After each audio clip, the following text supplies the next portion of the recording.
Oh, Jesus!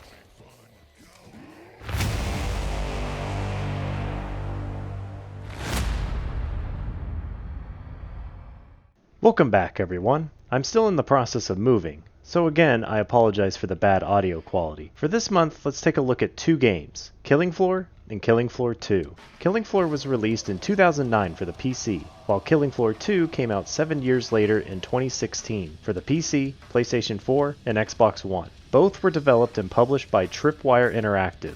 Both are co-op, first-person shooter, survival horror games, and are both still fun to play. They may not have that many players nowadays, but I was still able to find some servers with people to play with. It's very simple to play and has a long leveling system in place that will keep you coming back to level up each of the many classes, or perks as they call it. You'll face off against many different types of scary looking monsters, or as they call them, Zeds. Each Zed is unique and have different ways of attacking players. If you survive all the waves, then you face off against a boss. Overall, I think both are still worth picking up. However, if you had to pick one, then I would definitely choose Killing Floor 2. It plays the same as the first, but has more to offer and plays a lot better, including a lot more interesting maps. Unfortunately, both games don't have a story mode, so this video will mostly focus on gameplay and any funny or awkward moments that happened to me during my playthrough. Let's go get loads of money! Loads of money! First, some quick history. There's actually a film called The Killing Floor, released back in 1984, but has no relation. Then there's a book called Killing Floor, but the game isn't based on it in any way. It's actually the first book in the Jack Reacher series. The first appearance of Killing Floor was actually back in 2005. It was a total conversion mod for Unreal Tournament 2004. It was a co-op first-person survival horror game, but it did have a short story mode to play through. The lead developer, Alex Quick, was approached by Tripwire to port Killing Floor over to their game Red Orchestra. At first he refused, but after the player count fell, he changed his mind and worked with Tripwire. The game was ported in only 3 months with around 10 developers. After Red Orchestra 2, Heroes of Stalingrad, was released, the team at Tripwire began development of Killing Floor 2. With the increased budget, it was the first time the team got to use motion capture. They also put a focus on the meat system for dynamic gore and detailed graphic violence. For reference, in Killing Floor 1, monsters had 5 points of dismemberment: the head, arms, and legs. In Killing Floor 2, they increased it to 22. In 2014, there was a live-action short film called Killing Floor Uncovered, which shows the story of how the Zeds got out. I must say, it is a well-done short horror film and worth checking out. It's free to watch on YouTube. The only controversy the game faced was the addition of an in-game store. Players didn't like the microtransactions, but it was around the time in gaming when this was becoming more of a thing. Although the good thing is, everything you can buy is just purely cosmetic, weapon skins, or stuff to add to your character, nothing like experience boost or damage increases. As of this video, the team has said in a post they are supporting the game for another year in 2023. Lastly, in 2017, Tripwire released Killing Floor Incursion, which was Killing Floor 2 but for VR. I can only imagine how terrifying that would be to watch Zeds coming at you in VR. Now let's move on to gameplay, and start with Killing Floor. Before you start the game, you can play solo, start your own server, or join another. The main thing is deciding the difficulty and the length of the game. You have a choice of beginner, normal, hard, suicidal, and hell on earth. The higher the difficulty, the more health, damage, and speed the Zeds get. Some Zeds even get new abilities and tactics. The other thing to keep in mind is the more players in your game, the more Zeds you will need to kill to finish the wave. There are 3 game lengths. Short is 4 waves, medium is 7 waves, and long is 10 waves. Dealing damage and killing Zeds gives you cash, or dosh as they call it. After defeating every Zed in a wave, you then get about a minute to run over to the trader and buy new weapons, ammo, and body armor. This is also when you can change to a different perk. Players that died or joined the server while a wave was happening will respawn. Don't worry, a red marker will guide you on the fastest route to the trader. When you complete all the waves, you then get a boss wave. He's called the Patriarch, and he will spawn randomly on the map, sometimes right next to you. Unload everything you have until he dies to win. Then the group votes on the next map to play on, and you repeat the same gameplay loop. The game launched with 5 maps, but since then it's got 34 maps to play on. I think most are community-made maps. When you load in, you'll choose from 7 different perks or classes. There are weapons designed for specific perks, but you can use any weapon. It is a good idea to stick to the weapons that are meant for the perk you chose. The perk weapons are more powerful as you level up. While killing Zeds, there is a chance for Zed time, which feels like being in a Zack Snyder movie. The highest level a perk can reach is 6, and represented with a gold color and 1 star. Also keep in mind, you don't need to play the perk you want to level up. Whichever weapon you use will level up the perk that weapon is for, starting with the Berserker. A berserker. It focuses on melee weapons. Only way to level up is dealing enough damage with melee weapons. I personally love playing this class. It's fun to get up close and personal with the Zeds and smack them with whatever melee weapon you have. I still have to be careful and not take on too many enemies at once and get surrounded. Next is Commando. Remember, Sally, when I promised to kill you last? I lied. And this focuses on assault rifles. They also have the ability to see cloaked units and enemy health bars. They level up by dealing damage and specifically killing stalkers with their perk weapons. This is probably my least favorite class. I mean, it's nice to know how close an enemy is to death, and machine guns are nice to have for mowing down enemies, but it gets old really fast. Next is Demolitionist. If I were a bad demo man, I wouldn't be sitting here discussing it with you now, would I? And they focus on obviously, blowing up enemies will increase your level. This is a fun class to wait for the perfect time to blow up a crowd of enemies. Also, definitely check to see if friendly fire is enabled, because you can easily kill teammates with this perk. Next is Field Medic. That's how I lost my medical license. They focus on healing allies. Only way to level up is to heal allies. Healing yourself doesn't count. This can be a pretty boring class, but at least you feel useful by keeping your allies alive. They do have a medic gun that shoots a dart at allies to heal them from range. Next is the Firebug. They focus on burning enemies. Obviously, dealing fire damage levels up this perk. This can be a pretty fun class, especially when you get to watch a bunch of Zeds burn, but not much else to say about it. Not really a favorite class. Next is Sharpshooter. Sniping's a good job, mate. They focus on long-range rifles and dual-wielding pistols. They level up by getting headshots with their perk weapons. This is another fun class since it requires skill with aiming. If your team has a great sharpshooter, you'll notice a lot of headless enemies. They do feel glass cannon-like, because standing still is generally a good idea to be accurate, but that makes the sharpshooter easy prey for flanking enemies. And this does happen a lot. You'll be shooting at enemies in a specific direction, and then randomly an enemy will just show up behind you. So always check your 6. Last perk is the Support Specialist. Now's my cue to come from nowhere with a shotgun and blow the out of you. They focus on shotguns, carrying gear, and welding. They level up by dealing damage with shotguns and welding doors. Welding is just simply welding up a door, preventing enemies from coming through that door. However, they will eventually break the door down. I also like this class for its shotguns. Being able to run up close to an enemy and blow them away is always satisfying to watch. A perk starts at level 0, which won't matter since they don't have any bonuses. So don't worry so much at the beginning. After you level up a perk, it does start to matter, and especially if you play on harder difficulty. It is nice to have one of every perk, but having 2 or 3 of the same perk seem to work out just fine. You can try and hold a position like a stairwell or in a hallway. It is fun having that feeling of holding the enemy back. However, other games like solo play, you'll need to run and gun. On open maps, this isn't a problem, but in tight corridors and small rooms, you can easily get surrounded. Oftentimes, I'll be busy shooting at enemies in front of me, then get attacked from behind by a Zed. You'll be checking your 6 a lot in this game, unless you find a group who will watch your back for you. I'm not going to go through every map.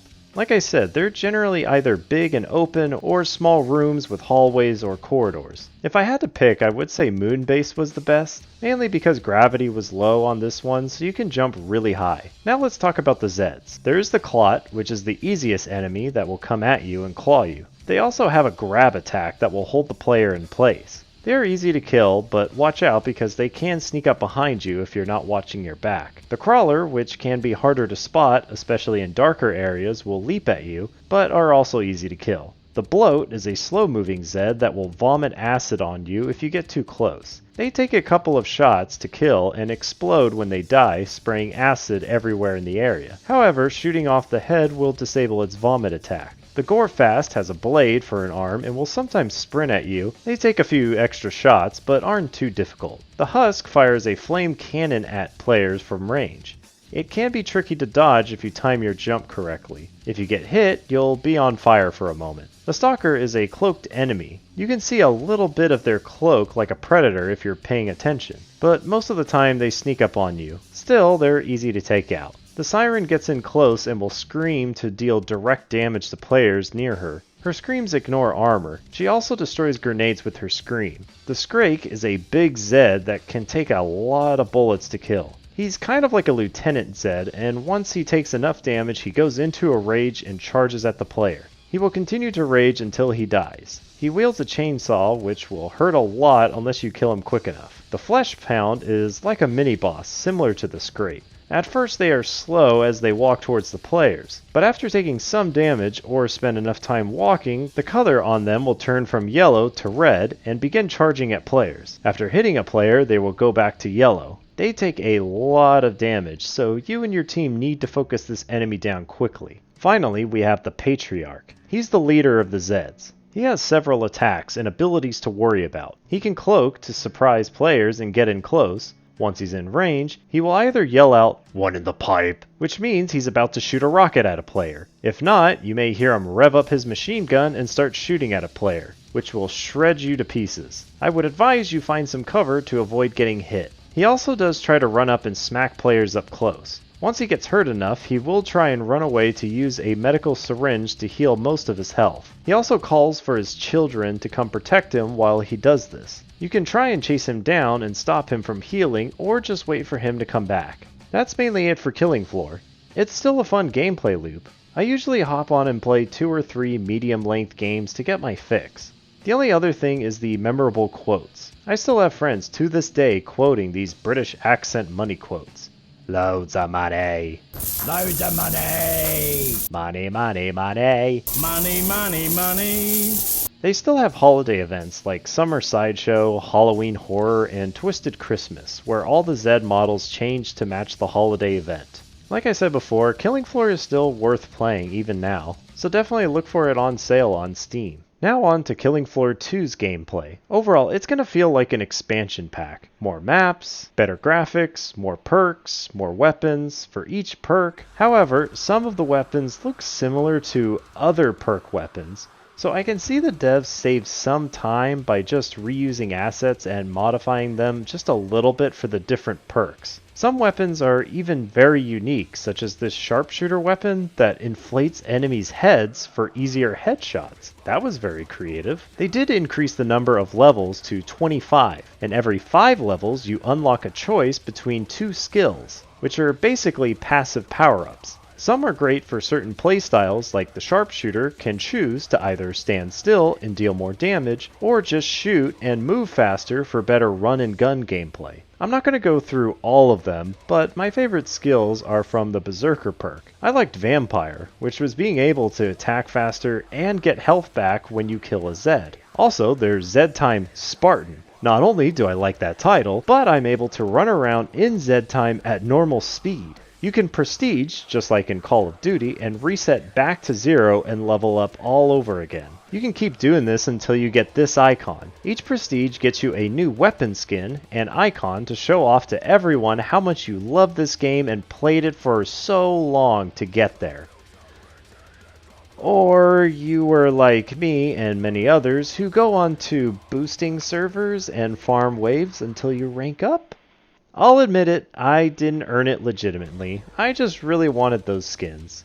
And the icon. Granted, it took me a couple of weeks to get all the perks to max prestige, so it wasn't easy. However, that makes me think doing it legitimately is going to take an eternity. So it's up to you how you want to earn it. Was it worth it?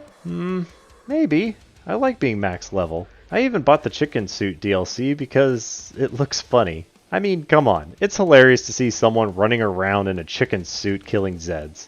Anyway, moving on. The original 7 perks make a return in Killing Floor 2, and after launch, they've added 3 more perks. First is Gunslinger. Being this is a 44 Magnum, the most powerful handgun in the world, and will blow your head clean off. They focus on pistols, which sounds like a cool idea, but honestly I didn't really like the perk all that much. Sometimes it looked like my pistols were just barely missing, which could be just my bad aim, but it's hard to do that when you can't look at the iron sights when dual wielding. Next is SWAT. FBI, open up! Which was pretty cool. They depend on having armor and come with a riot shield to act like a tank. Not that great of a class, but I did have some fun with it. In one game I got surrounded, and look how close I came to dying. This was during the final boss, and we got super lucky. Lastly, the Survivalist. You never want to drink your pee for the same reason that you don't want to drink salt water in the ocean. Which is basically a jack of all traits, but a master of none. He can use any weapon, and his passives are basically he just does more damage with each perk weapon. This perk feels like for players that can't decide what perk they want to play and just settle for this. I didn't really enjoy playing this perk since I didn't feel special or was important to the team in a specific way. The whole time I just wished I had picked one of the other perks. As for the Zeds, most of them from the first game are here with minor changes. The new stuff starts with clots. There are 3 different kinds now: Alpha Clot, Slasher, and Cyst. There's the Elite Defense and Assault Robot, or EDAR. They also come in 3s. Bombers have a rocket launcher on their shoulder to shoot at players from a distance. Blasters rapidly fire lasers at the player, and trappers will immobilize a player in place from range. There are also 3 variants that spawn on higher difficulties. Rioters are armored alpha clots which can rally Zeds and make them enraged to deal more damage. Elite crawlers will explode if killed other than a headshot. Finally, the Gore Fiend is just more tankier and deals more damage to players. As for the bosses, we now have the chance to fight 1 of 5. There's still the Patriarch with his usual abilities, but looks a lot uglier and tougher to fight. Still does his rocket and minigun, while also running up to players and smacking them in the face. Then you have Dr. Hans Volter, who likes to throw grenades, has 2 assault rifles, and when his health gets down to a certain point, activates a shield, then looks to grab a player and get some health back. He's probably the hardest boss to fight in my opinion. Next is King Flesh Pound. He's all about getting up in a player's face and smacking them around until they die. He's got several attacks like a whirlwind ability or Iron Man's chest beam. Along with the King are Quarter Pounds. They look a bit different, but good news is they are a bit weaker than the regular Flesh Pounds, so watch yourself and take them out. Then focus fire on the King. Next is the Abomination. You need to take out his armor first to deal a lot more damage to him directly. However, he will spawn these goopy minions that explode if they get too close. Just keep trying to avoid him, and once a piece of his armor gets destroyed, he falls down, giving you and your team a chance to deal some free damage to him. Keep up the firepower, and he's generally easy to beat. Finally, there's the Matriarch. She likes lasers and spawning robots. You want to mostly aim for her helmet. Once that's destroyed, you can deal more damage to her health. Only thing to mention is she's the daughter of the Patriarch. Like I said, I'm not familiar with the lore, and the wiki isn't very helpful, so you'll need to piece together all that yourself. There's also so many maps. Again, I don't have time to go through all of them. Some of them were made by the actual developers, but most of these are community-made maps. The ones I did play had quite the variety. You have sci-fi space stations, to the cabin in the woods, to ancient Egypt, and hell itself. Some had traps for the Zeds, and others changed after each wave. Or, like this Egypt-looking one, sometimes it would teleport you to a smaller map, then teleport you back, and then it would change a little bit. On some waves, the game might tell you to defend an area. If you do, then everyone gets extra money, including the currency for crates. There's even some maps like Airship, which adds more objectives like fixing the airship to mix things up. Or play on a Mario 64 map, cause this is exactly what Nintendo needed in a Mario game. There we go. In conclusion, Killing Floor and Killing Floor 2 are both still good games. They both are in that mobile game kind of feel, fun to play for a couple of rounds before moving on to something else. I am surprised it's still going on and has a decent amount of people playing. No word from Tripwire on a sequel. I think Killing Floor 3, or a better working title would be Killing Floor UK, would be more fun in an open world setting like DayZ. My idea for the game would be able to run around in London and explore into buildings, complete missions, but harder missions involve running into more and tougher enemies. So far, Tripwire hasn't said anything about a third game, so we are left with playing Killing Floor 2 as the best horde game out there. Actually, Gears 5 might be better, or Halo. I don't know, I can't decide now. I'm still in the process of moving, so expect next month to probably be a simple or easy game for me to do a retrospective review on. See you there! Thanks for watching. I hope you enjoyed the video. Please like and subscribe to help grow my channel, and comment below on what you thought. Also check out my other videos. Thanks again, and I'll see you in the next video.